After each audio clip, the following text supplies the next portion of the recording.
Today, we're diving into a really thought-provoking column by Shankar IR. He's tackling a massive question for India's upcoming budget. How do you build an economy that's truly resilient, especially when the world feels more unpredictable than ever? It's a pretty striking term he uses, right? Trump-proofing. Now, this isn't just about one person. It really stands for a whole new era of volatile global politics. So, what does it actually take for a country like India to shield itself from all that? Iyer really doesn't pull any punches. He opens his column with this incredibly blunt statement. His argument is that the old, stable, rules-based global order is starting to crack. This makes economic security absolutely critical, especially in a world where things like tariffs can be used as political weapons on a whim. Okay, so before we can really get into the solutions, we have to be crystal clear on what problem we're actually trying to solve here.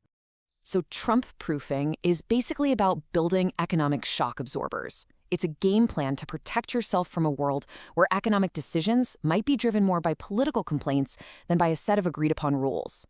The main takeaway here? You've got to build strength from within. So before you write a prescription, you've got to diagnose the patient, right? Well, that's what IR does next. He points to several key economic signs that he says show some real stress points or fault lines in India's economy as it stands today. First off, just look at the currency. The rupee has taken a pretty significant hit against the dollar over the last year.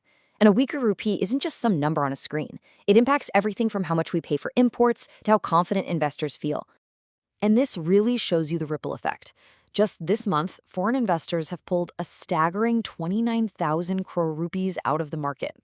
When that happens, it puts even more pressure on the rupee, which, you guessed it, can make even more investors head for the exits.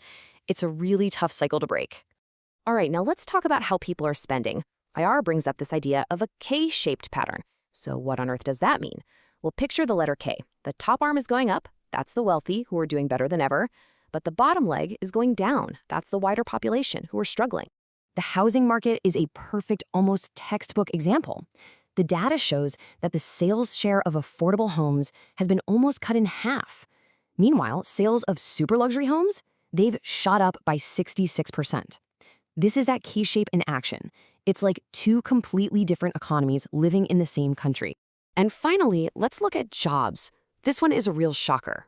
India's top 5 IT companies, we're talking about a massive engine for employment in this country, added a net total of just 17 employees in the first 9 months of the last fiscal year. 17.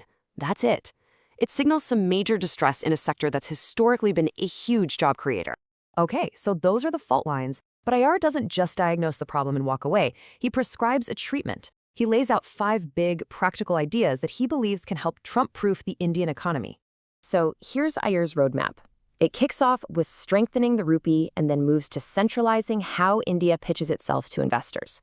From there, he suggests driving massive new urban development, creating a national R&D agency, and finally just slashing all that regulatory red tape. Let's break each of these down. First things first. To boost the rupee, you need to attract dollars. IR says, let's think big. Why not invite global bids for stakes in public sector banks or airports? He also points to the huge global demand for AI infrastructure and suggests turning unused government land into ready-to-use data centers. The whole point is to create compelling reasons for foreign capital to flow into India. Next up, simplify the sales pitch. Right now, you've got multiple chief ministers flying all over the world to places like Davos, often trying to win over the same group of investors. IR asks, why not just bring the investors to India?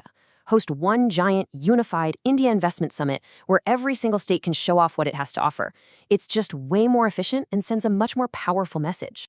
IR's third idea is, well, it's ambitious. We're talking about building new cities.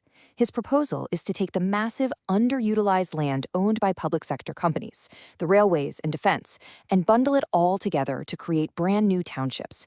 And the focus here isn't on another giant megacity, but on smaller, more manageable cities, and even retirement communities, all funded by global investment. This next one is all about innovation. IR proposes creating an agency called INDRA, which stands for India Development Research Agency. And if that model sounds familiar, it's because it's based on America's famous DARPA. The mission would be to take the amazing research coming out of places like ISRO and DRDO and actually turn it into commercial products that solve India's biggest problems, basically monetizing our own homegrown genius. And finally, none of these big ideas will ever get off the ground if you don't tackle the mountain of red tape. AR points out that a single power project can require 116 different approvals. 116.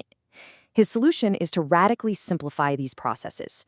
He's also pushing the government to release a progress report on reforms they've already promised, and, crucially, to set a hard deadline. This is all about turning promises into action. And that brings us to Enyar's final and maybe his most critical point. The problem isn't a shortage of good ideas. No, the real challenge is something much deeper. This right here is the heart of the matter. He argues that India has a systemic problem with execution, with turning good ideas into real-world results. And politically, there's often a tendency to wait for a full-blown crisis before making big, necessary changes. The whole point of Trump-proofing is to act before the storm hits. So, as the next budget gets closer, it really is a golden opportunity to put some of these bold, proactive ideas into motion. But the question Iyer leaves us with is the big one. Is this the moment India finally breaks that pattern? Will it move beyond just reacting to crises and start building a truly Trump-proof economy for the uncertain future that's already here?